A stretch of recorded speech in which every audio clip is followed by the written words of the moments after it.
everyone, Michelle Fixit here. I am completely stuck in traffic. It is currently 12:27 at night, in the morning, whichever you prefer. So, to entertain me, because I was doing a driving video, I guess I'll do a video on how to survive and be functional when you break both of your feet at the same time. So, my life is really ironic at this point because I never thought, oh, well, you guys can have entertainment while I talk. I never thought that my feet would be important. So vitally important. You don't really think about things like that, and until you don't have them. Like I still have my feet, but I didn't have use of my feet because I think I broke like 7 of my metatarsals, which are your actual foot bones. I didn't break my toes. I broke my feet. 4 in one foot and 3 in the other foot. And currently, with cranking videos and all the fun stuff that I'm learning about, it's really ironic that these 2 feet were broken at one point. And so I guess I'll do a little story time on that. How did I break both my feet at the same time? I had a trailer fall, a loaded, covered trailer fall on my feet.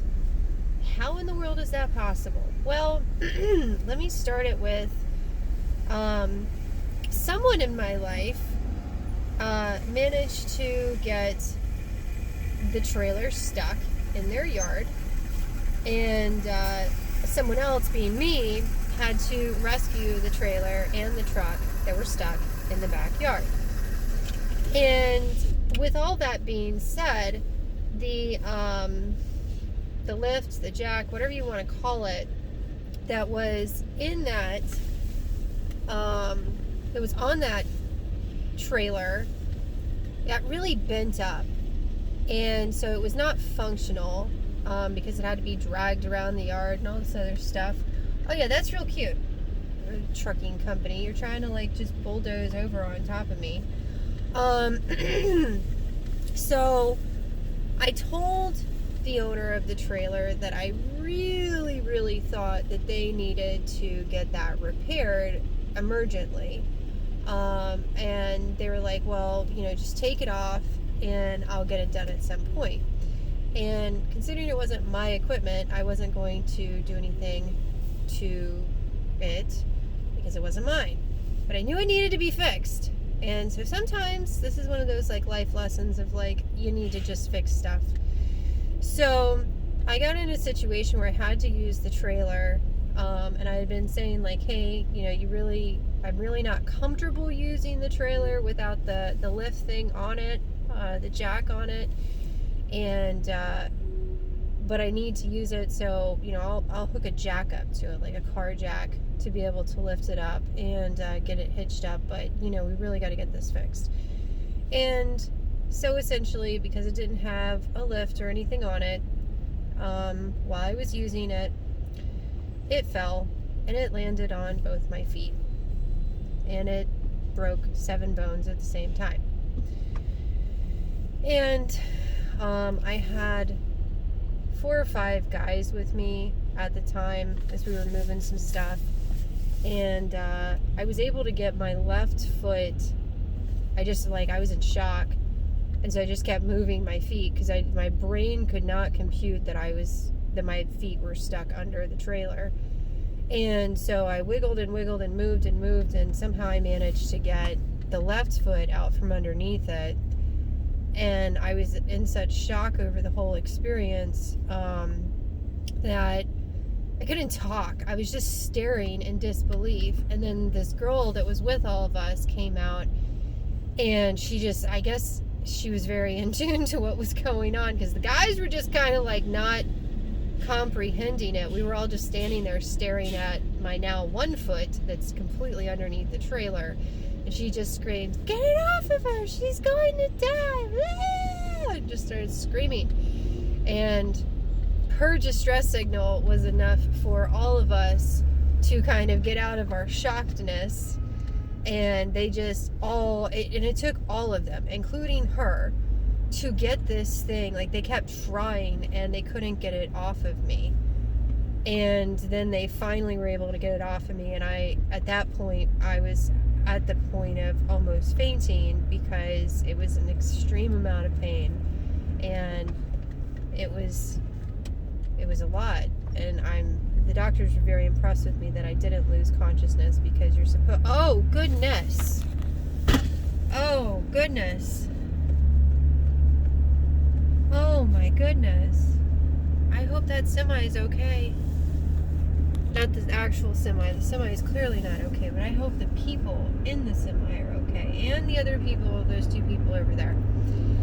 So, they get it off of me. And I'm so weak because I'm about to faint. I just grab onto the closest guy, and I was only able to whisper, and I was like, just grab onto me and put me on the ground really gently, as slow and as fast as you can at the same time. Because my daughter was inside the house, and it was like everything was hitting me all at once, that like, I'm about to faint, lose consciousness, something. I'm in shock, but I'm also in pain. My body's not functioning properly. And in those moments, I was just like, I can't have my daughter see me this way. Like, I've got to stay awake. I've got to stay alert. I've got to be able to fight, losing consciousness, because my hearing, my vision was going out. I was down to just a little whisper. I had no oomph in me to really exert anything. Like, my body was just really messed up. And so he put me down on the ground really gently, and I was like, okay, make sure that you tell, like, you're going to have to be my voice. You need to tell them that if I lose consciousness, like, I need ice or water put on my neck, under, behind my knees, my underarms, because it was a super hot day too. Where it's like, all of that will, help my system, my body, and I need my legs up. I need, all the blood going to my vital organs right now, because I'm pretty sure I just broke both my feet. And he was like, yes, Miss Michelle, yes, Miss Michelle. And he's like, and I was like, and you need to calmly tell someone to go inside and get the lady that's inside the house to not say anything to my daughter, but she needs to call an ambulance right now. And my daughter needs to go downstairs so that way she can watch TV or something, so she will not know what's going on. And they did it. They put my legs up, and I was just in this weird little space of fighting to not lose consciousness and whispering, okay, please put, like, just pour cold water on me. I don't care, because I already have low blood pressure to begin with. And if I see the sign of blood, there's like a vago-syncope response, and mine is hyperactive. So I knew that I was really fighting something that my body was wired to do, which is faint at the sight of blood, which there was blood, and I faint in heat, and it was hot. I had all the variables, and the ambulance showed up, and the guys were really doing a great job, and the ambulance. I don't think that the EMS guys realized that I had really broken both my feet. Like, they were just like, what happened? And they're like, the trailer fell on her. And they're like, but it's on the ground. And like, they're trying to explain it. And I'm just like, okay, can we please get me inside the ambulance and out of here? Because I've been on the verge of fainting this whole time. And this is all like whispered, of course, because I have like no energy, no voice, or minimal voice. And they're like, yeah, sure, let's get you in there. And so they get me in there. And they're just like, wow. Because my feet were they looked horrible. a trailer. Like a fully loaded tongue of the trailer crushed both my feet. And so I get into the hospital, and the doctors are like, yeah, you've definitely got broken feet. It's just a matter of like how many bones are broken. And they're like, we're going to get some x-rays done. We're not going to move you anywhere. We're going to get the mobile x-ray machine in here. I'm like, okay, that's great. And I was expecting that like they put an IV in me, but they didn't give me any pain meds. And I'm not a person that wants pain meds, but holy crap, when you break 7 bones in your feet all at the same time, like you are excessively in pain. And like just talking about it, my feet are starting to really hurt. And so, they ordered pain meds, but I guess with however busy they were or whatever, I never received the pain meds. So this wonderful lady comes in and she's like, oh, look at your poor ballerina feet. Let's get you some x-rays. And she's like moving my feet, and I'm trying to be the toughest person that I can be, but like I can't even breathe without pain right now. And I never realized how interconnected your lower body is, where if I moved my hips, it would move my knees and it would move my feet. And it was excruciating bone on bone pain. And so I just was like just silent crying, because I didn't really have much of a voice at that time still. Like I just still was not doing well.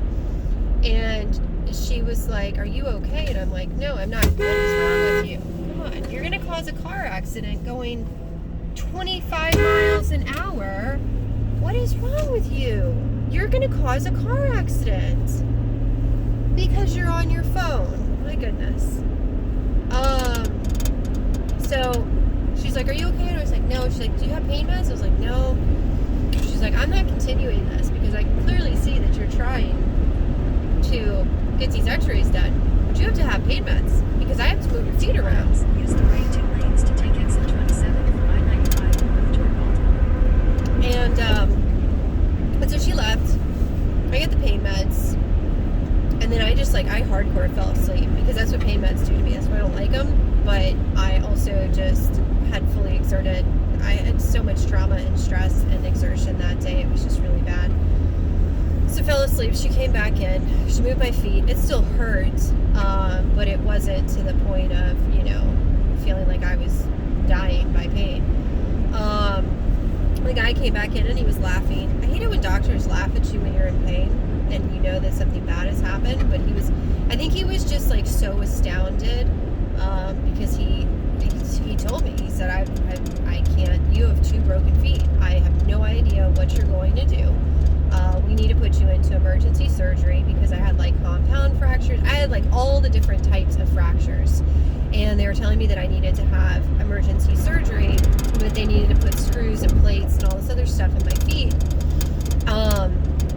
And I was like, I'm not doing that. Like my, previous stepfather is a podiatrist in another state, and I am not going to have pins, rods, screws, all that stuff put in my feet so that I can have a lifelong issue. And so I called my, then stepdad, and I said, look, this is where I'm at with this. Sorry, I had a phone call. So he was trying to tell me that I need to go into surgery, and I was telling him I wasn't going to do that. So I called my stepfather, and he was like, absolutely not. I've got one of my friends is up there. He's in your area. He's a podiatrist too, and you need to send me your x-rays. So I got the place that I went to. They didn't even have like digital ones. They just had like the regular x-rays that come out of the machine. So I put those on the light box, took pictures of them, sent them over to my stepfather, and he's like, holy crap, like you really broke both your feet. I was like, I know. He's like, 7 bones. I'm like, I know. And he's like, just get out of the hospital and I will call my friend and we will get you in, and then he will treat you. And I was like, okay. And so I told the doctor, I was like, hey, I'm leaving. Like, I'm not getting emergency surgery. I'm not doing what you want me to do. My stepdad has a friend who's going to be my physician for this. They're making phone calls. He's like, we can't let you leave out of the hospital unless you can ambulate, which is walk. And I'm like, well, I can't walk. I have 2 broken legs, or 2 broken feet. And I was like, you know, you can't like sell me a wheelchair or something? He's like, no, we can't do that. Like, social services can come through in the morning. Or no, it was a Friday. It was like social services can come in on Monday, but you'd have to stay until Monday.